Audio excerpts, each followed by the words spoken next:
Tapi kalau sudah masuk Islam, ya tidak boleh keluar. Konsekuensinya ya dibunuh. Jadi kalau kamu sudah yakin kalau keluar Islam dibunuh, ya jangan masuk Islam. Iya, shalom teman-teman semua dimanapun kita berada saat ini. Kiranya kita semua tetap berada dalam keadaan sehat dan apapun yang merupakan aktivitas kita sepanjang hari ini, kiranya Tuhan Yesus memberkati.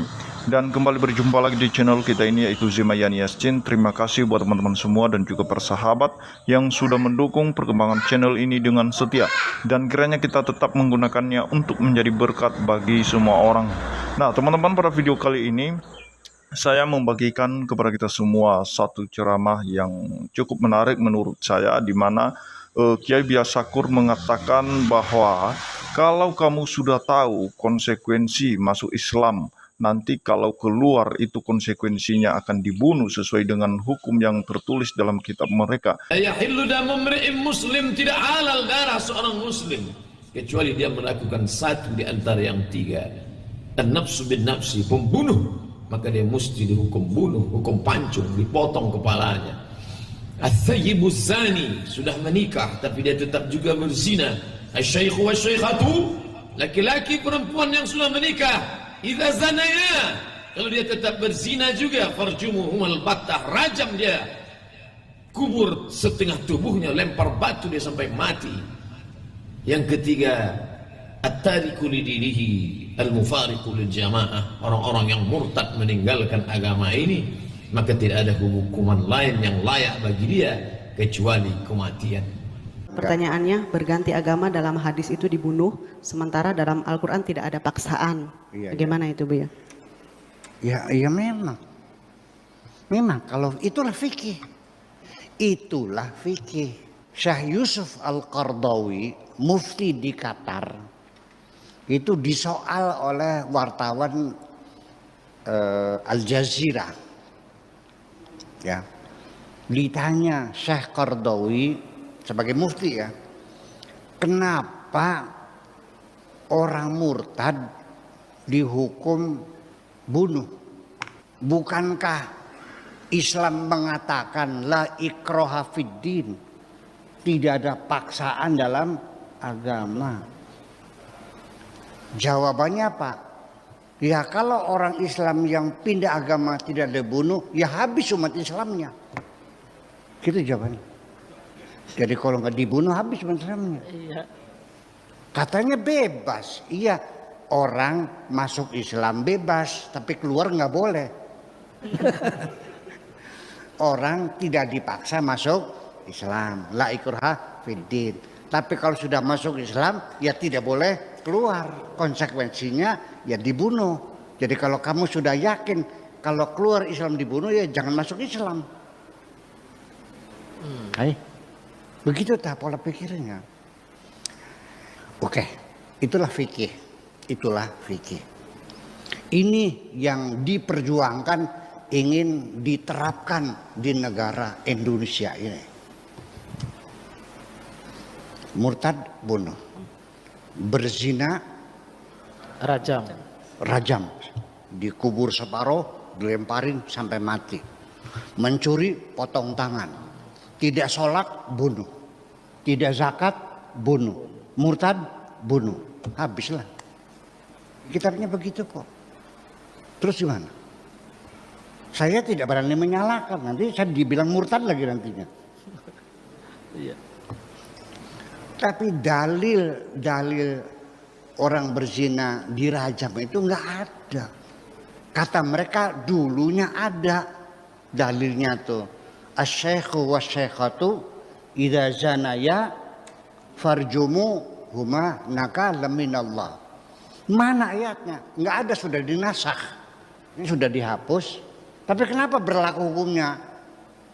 Terus Nabi sejak kapan menghukumi mati orang yang murtad? Nah itulah persoalannya, itulah fikih makanya. Jadi ya sudahlah, kita nggak usah ributin fikih, ya sudah sajalah. Kita negara Indonesia ini adalah negara Pancasila, Undang-Undang Dasar 45, bukan negara Islam kok. Saya katakan negeri kita ini bukan negara Islam. Paham begini? Tapi negara yang beragama, semua orang yang beragama dirawat, dipelihara, diberikan kemudahan, kurang seberapa lagi. Tapi ya untuk mengamalkan maling dipotong tangannya entar dulu. Orang pindah agama dibunuh entar dulu. Ayo kita bicarakan dulu dong. Orang nggak sholat dibunuh entar dulu. Jangan sembarangan, enak aja. Tapi ini fikirnya, iya saya juga tahu fikirnya ada. Ya entar dulu, ini Indonesia loh. Betul nggak? Nah, jadi artinya apapun yang ada di dalam Al-Qur'annya, hadisnya, keputusan hukum-hukum, itu jangan kau anggap sudah final dan berlaku untuk selamanya. Nah, jadi itu dia videonya teman-teman. Kita sudah mendengarkan apa yang sudah disampaikan oleh Kiai Biasakur mengenai tentang kebebasan beragama. Apa yang telah disampaikannya tadi bahwa kalau masuk Islam itu bebas, tidak ada yang melarang kalau masuk, siapapun bisa masuk Islam. Tetapi begitu kamu keluar, maka kamu harus memikirkan konsekuensinya, yaitu harus dibunuh atau dirajam dengan batu yang dimana badannya setengah itu atau badan sampai ke leher itu bisa ditanam setengah ya, dan kemudian kepalanya itu dirajam dengan batu. Dan ini sebenarnya ada juga tercatat dalam hukum Taurat Musa terkait aturan atau hukuman bagi orang yang murtad, yang meninggalkan Tuhan dan meninggalkan Allahnya. Tetapi Kiai Biasakur mengatakan bahwa ini adalah negara Indonesia, yang dimana di Indonesia itu sendiri itu yang berlaku adalah hukum yang sudah diatur, dan bagi warga Indonesia, masyarakat Indonesia yang melakukan pelanggaran hukum, maka dia akan dihukum sesuai dengan hukum yang berlaku, bukan dengan hukum agama. Karena hukum agama itu urusan Tuhan dengan orang yang melakukan pelanggaran, karena tidak ada hak manusia untuk menghukum sesamanya manusia, karena kita semua manusia adalah berdosa. Sama seperti ketika ahli Taurat Farisi mendapatkan orang yang melakukan zina tertangkap basah, dan mereka membawanya kepada Tuhan Yesus pada saat itu, dan mereka bertanya, apakah yang harus kita lakukan dengan perempuan ini? Karena sesuai dengan hukum Taurat Musa, apabila seseorang melakukan zina, maka dia akan harus dirajam dengan batu sampai mati. Tetapi kata Yesus kepada mereka, siapa di antara kamu yang tidak berdosa, biarlah kiranya dia hendak yang pertama kali melemparin perempuan ini dengan batu. Tetapi kenapa tidak seorang pun yang melemparin perempuan itu dengan batu? Karena Farisi dan ahli Taurat pun melakukan dosa, dan tidak ada yang berani melempari dia dengan batu.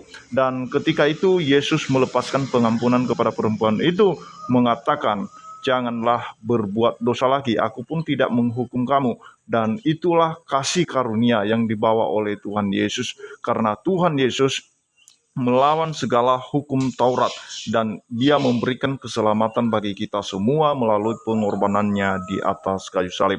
Itu saja yang perlu saya sampaikan. Kiranya Tuhan Yesus memberkati kita semua. Shalom.